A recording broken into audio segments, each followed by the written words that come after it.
We worship your majesty. Holy are you, Lord, all creation. Crying out, worthy is your name. We worship your majesty. Hallelujah, hallelujah, hallelujah, hallelujah. Nyanma adofo mi cheche amo nyina wa rade yesu di mu da nyame asese ne ordinance asan che biem me pa mo chao aya mo hye maye mo subscribe maye pa cha mo maye nya mo feedback wa yesra mo me da ma se nyame hya mo mpa mo chao enejuma dia ye bedi no ya tu ni din say why is easy for man to lie. Why is easy for men to lie? Yeah. I didn't know it's so easy, my new possible transfer. I didn't know I do free. I didn't know I didn't share massa. I didn't know you didn't try and see I know. I didn't know you didn't try down for any choir in it back. Me, I share Casamu. And so ni power, so nyame. I didn't know transfer. Adia no se ebechi watu wa no matter how ntra obecha se nipa no bebo wa no matter how ntra obecha mi aba ko se ye twa agege age ho oje wo ho fe oje wo o twa age wo ho fe nyame nsam no akosho obro nsamsam e se ntro ne master ne leader ene obro nsam ene osum no Utrantra na just what daveti way no cry, what free pine mu, what free nyame hainasi. Minia a main free hainasi, yen tree on free tron town. You trunk it wire and throw you a wouldn't say me track it to a nin get wow. Any casio, and throw in your size near about it. Ye need trust small, you didn't throw big. Lean our size, no, the same size. Simini ayenya careful on throw ye travel. Enya careful. We shall Christian atade tenten come our dress it decent. O kwai o se me ko all night. O ko na nim kaka no ye atade tenten ahye ne bag you. The disco dia ne na sha ase o ko disco inside of all night no. Adaveti akọ disco. Inside of all night no. Adaveti akọ be ma bi dan. Minia Umi ensachra ya adwe na emmoa ye. Ntrotwa emmoa ye o mi enka no kware no. Na ntrotwa emmoa ye. Eyo kokko aka se yo kokko. Nsuro ni pase mi suro ni nti mi trantro. Mi suro nti entrantro. Ntro enye ni adofo. Kwa mcho bo mi enbie Bible no ni enhwa de kakra bi wo Bible ni mu. Say adie no ewo Bible mu no e de ye fa na ye de ba nyina ye hye e de ye ho adru nti mpacho ye ntumi nkasa woda open the Bible mpacho bi 5:1-10 ye hye adie kakra ewo ho aba ntrotwa ne mfaso a ewo ntrotwa so mpacho mi enko. I read Acts 5:1-10. But a man named Ananias and his wife Sapphira some saw land. He kept back part of the money for himself, and his wife knew about it and agreed to it. But he brought the rest of the money and gave it to the apostles. Peter said, Ananias, why did you let the Satan rule your thoughts to lie to the Holy Spirit and to keep for yourself part of the money you received for the land? Before you sold the land, it belonged to you, and even after sold it, you could have used the money any way you wanted. Why did you think of doing this? You lied to God, not to us. When Ananias heard this, he fell down and died. Some young men came out, rubbed out his body. Amen. Amen. But so kotishan de ed nanso. Unya time wa, unya mra, no read the whole chapter. Betty I say come on. Why? Mama chow ni nyina ne se papa bi ne friend Ananias na ne yere edi Safira na abra Yesu ba ya okoye ni Yesu wo na chi na suafo no oja o mo kokoye na o mo to asese o be ye nyame adwuma nti wo ready a obenya the whole story no na o mo try say o mo di enema kakra o mo wo no o mo de ba se ne be ya o mo nyina betimi a share together no mitimi abom aye adwuma na koso emu na Ananias kan so wasase nti o be kwakoton ti o to asase no ena wa ni menipa bon sambe ruwa ni mu asase no tan ne sika na ohu ye ne doso te so de ni na akoboa na omu nyina akodi abom no like onyadwe bi se ne amiti bi nfie one ne yere dwe mo se ye nti bi nfie ye fa kakra bi nye de enkoboa na me adwuma no nti minia ye ntrocha ebe ye wo no eno no nti na ya asokọ ye ena Peter bi sa no se asase no ana no akobo na ma na asase no sika ye nyan no eno no na already no na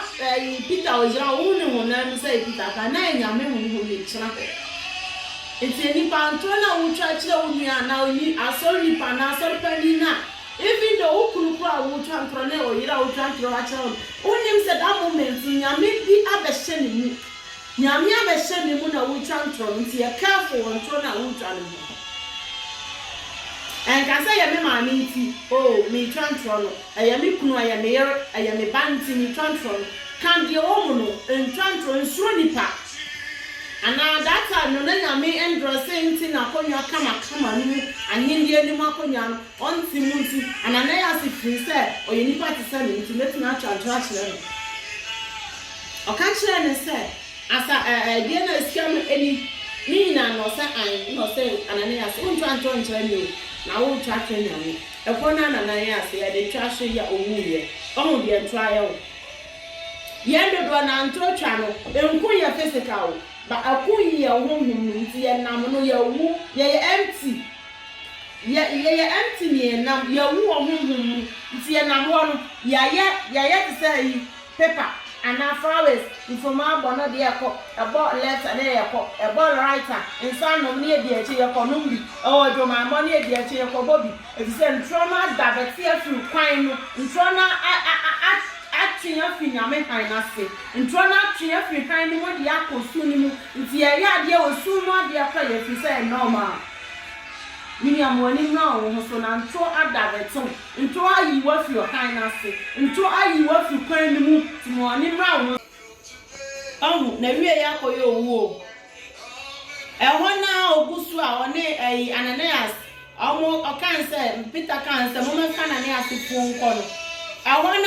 na yero so anche be some oku read the Bible or some am se be 3 hours ana na yero so bae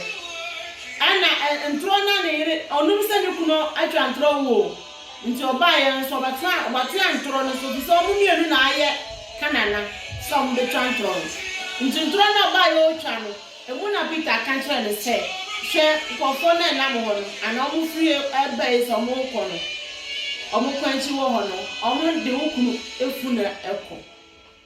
eho na woman no so ye de otwa hwe no wo ye wo ntro awie ye Minia ntro emu anipa ntro ubi a utwa ntro na wo ye ntro ntwani no wo ye bronsam japade wo ye member of bronsam nti mo menya ntro twa no ntro emu aye as a Christians nyame oso ye han oye pure white do to crampo endem ntro dia ai no so ye pure black ntro so ye black evisa oye obronsam de nti oye pure black timini amuye chanto twa na emu aye bu ho ne na danfo pa enna na danfo bibi no afa obisa no sa nyame na me fa ye ade ye da ha no me no mi no so na ti ha ade na ya o sa nyame na me fa ye na o de se sika no de bia koto ama na danfo no ne ma adi ana na danfo na nka sa adi bi ana danfo no nya we no so advice na danfo se ye kobodua na da se na danfo no straight no na di kan wu ana se ne ma na wu fi se wu na udi kan dis kan bi ono so onim se krone sika na wotwa ahomia na nu bi na odi akoto bibia ma na di menua adenti na yetumi twa ntroa ema nipa ko efa ho ko wu boni bia ye bia di no ewuo wo ho ye bia ewuo ebata eho ntro emmoaye menua mo nya ntro twa no na emmoaye yatena suni mu ache ye free suni mu ne emra han ni mu nyame ne han ntro ano sugaration 515 and 19 na ka ho asam menua mo ye ja ntro twa media ma alovre enewia ka yesu kwa de bi achi mo fane adala pole ye vale wo Acts 5:1-10 enyalaje ko video mo ala eno la kan de bi about Ananias ne oyi Safira adala mo be bolo mo be wulila ajapade asare na ole do Ananias ona yi bedo na nyamre Jesus ya wulu mo holo mo do afro na be bo abe ma ke benya zandi bo be to adwuma ne azura ya bi asati ke di chi mo lo fia ne bo mo ba manage yana ne asese ka do no azra wa akodo ne azra ne awodi bi ovinu o galo mo le kan Peter ojika mo le kin do ko ra that moment na mo ni Peter o le nyamu hu ya wulu o ba dalo ble ya lo wulu ya o ye no ko da ko nzo da ko ale da ko ando adare nya zo ble ke to be mu no be ni do ma be kanana ndiye mo o ma dale ho varo ye de ndoni ala ye luwa ye badale de ye wo hu mu ye de te u physical kanana ya no ye Safira do wulu lo ye de wo hu mu how can you allow yourself your madale and about some ever you know so and what is saki in here I didn't know you allow yourself I'm a devil or saki or destroy your marriage because of antro because of untro your juma say because of untro abusuan say because of untro and you might be nkoye because of untro mummy entry and free to na moye yes am who say yes yes sir let them know that is yes no matter how they be yo maninya yes ma yes nya yes ensuro nipa se nipa nti mi twantro wa wieye e ko wie wuo wa wieye kwa nyafo ntro twa abonsam esum no na wieye enye kama yamra han ni mu ni ya wieye enye fefefe obiani ni lemu uya uyoko situation bi a wo mu no kan say an wo mu nkwa asori a emepeten de say wo kwa asori nipa bi wo ho na nim kasa na dressing enye enko nti ubiza na say wo nim so ye Kristo ni biza na so ye Kristo ni a o say there bi ono nim say de o ye enye deserve so we friend ho say ye Christ actually do for ntino ye biza na wo ye Kristo na say there bi say de o ye no ye sum miema nti on to me han ni mu nti no atwanto o ye Christian no so na o say me ye Christian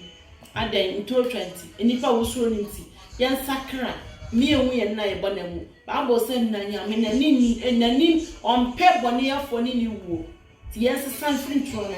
ni e me ye kronkron e she wo ade die na nya me da masi ha ye de ejima de no besi me da masi nya me sham me dia ne sister Daniel nya me sham na bye.